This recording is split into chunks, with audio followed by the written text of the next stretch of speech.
লাভান অনেক আছে, গাছে টাছে বসে থাকে, বসে পরে দুইটা দুইটা মোবাইল করে রেখে দেয়, টাকা পয়সা রেখে দেয়। এটা তো বাবা আমি জানি না গাছ আছে কেন চাইতে আর চাইলে আর কি আর চাই না। প্রিয় দর্শক, আসসালামু আলাইকুম। নরসিংদী জেলার শিবপুর থানার অন্তর্গত লালমাটির এলাকার সোনাইমুড়ি পার্কের বর্তমান অবস্থা তুলে ধরার জন্যই আজকে চলে আসলাম। নরসিংদী শিবপুরে লালমাটির পাহাড়ের মাঝে একটা সময় ছিল সোনাইমুড়ি পার্ক। সকাল থেকে সন্ধ্যা পর্যন্ত লোক আসতো, ঘুরতো, খেলাধুলা করতো, প্রকৃতির সৌন্দর্য দেখে মুগ্ধ হতো। তো আজ সেই পার্কের গেট বন্ধ, রাস্তা জঙ্গলে ঢাকা পড়েছে। কি হয়েছে এখানে? কেন এত সুন্দর একটা জায়গা আজ পরিত্যক্ত? স্থানীয়দের অভিযোগ, পার্কের ব্যবস্থাপনায় বড় ধরনের গাফিলতি ছিল। প্রবেশ টিকিটের টাকা ঠিকমতো হিসাব হয়নি, জমির মালিকরা তাদের ন্যায্য পাওনা পাননি, আরও আছে নিরাপত্তার অভাব, অনৈতিক কার্যকলাপের অভিযোগ। ফলে পার্ক বন্ধ করে দেওয়াই হয়েছে। যারা এখানে একসময় আসতেন তাদের কাছে এটা শুধু একটা পার্ক ছিল না, এটা ছিল স্মৃতি। এখন সেই স্মৃতি ধুলোয় ঢেকে গেছে। প্রশ্ন একটাই, এই পার্ক কি আর কখনো আগের রূপে ফিরবে, নাকি লাল মাটির টিলায় শুধু স্মৃতি আর অভিযোগই পড়ে থাকবে?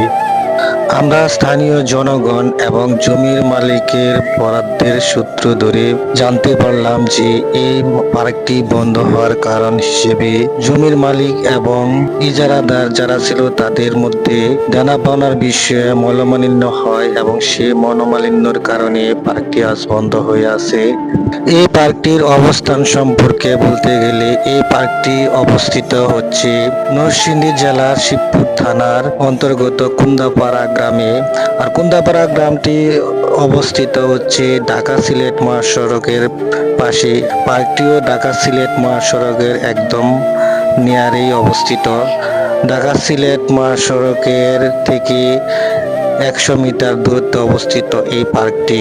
যাতায়াতের সুব্যবস্থা থাকার কারণে এই পার্কটিতে প্রতিনিয়তই দর্শনার্থী আসতো এবং তারা ছুটির সময় এসে এখানে সময় কাটাতো। এছাড়াও এই পার্কটিতে ছিল বিনোদনের একটি সহজ মাধ্যম। এছাড়াও এটি একটি শুটিং স্পট হিসাবেও পরিচিত ছিল, বিভিন্ন ছবির শুটিং এর জন্য এখানে আসতো। তাছাড়া পিকনিক স্পট হিসাবে এটি ব্যবহার করা হতো। পিকনিক স্পট হিসাবে আর গাড়ি নিয়ে এখানে আসতো, ঢাকা থেকে অনেক পিকনিক করার জন্য এখানে আসতো। আপনার বাড়ি কি নেই ওই পাশে? এই জায়গা জমি কার আছে? আপনার আছে নাকি? আছে তো। কতটুক জায়গা আছে?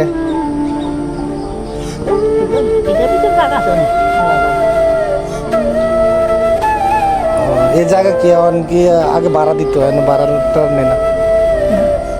কিছু সন্ত্রাসী আছে, এরা ধরে ধরে তুলে মোবাইল টোবাইল রেখে দেয়। না আগে আগে মেয়েটে নিয়ে আসলে বলে কট দেয়, এরকম কিছু হয় নাকি? আর চাইলে আর কি আর চাই না। হ্যাঁ হ্যাঁ হ্যাঁ।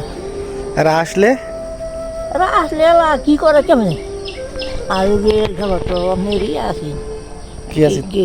লোক আছে, লোক আছেন, আবার গাড়ির লোক আছে। এখন কি যদি আপনার থেকে দূরের থেকে লোক আসে তাদের কি কোনো চিন্তাই করে এখানে? না না চিন্তা তিনটাই হয় না। না। তাহলে আমি তো ওই জায়গায় শুনলাম যে এনে যদি আসে তো পোলাপান অনেক আছে, গাছে টাছে বসে থাকে, বসে পরে দুইটা দুইটা মোবাইল করে রেখে দেয়, টাকা পয়সা রেখে দেয়। এটা তো বাবা আমি জানি না গাছ আছে কেন চাইতে। আচ্ছা কাকি।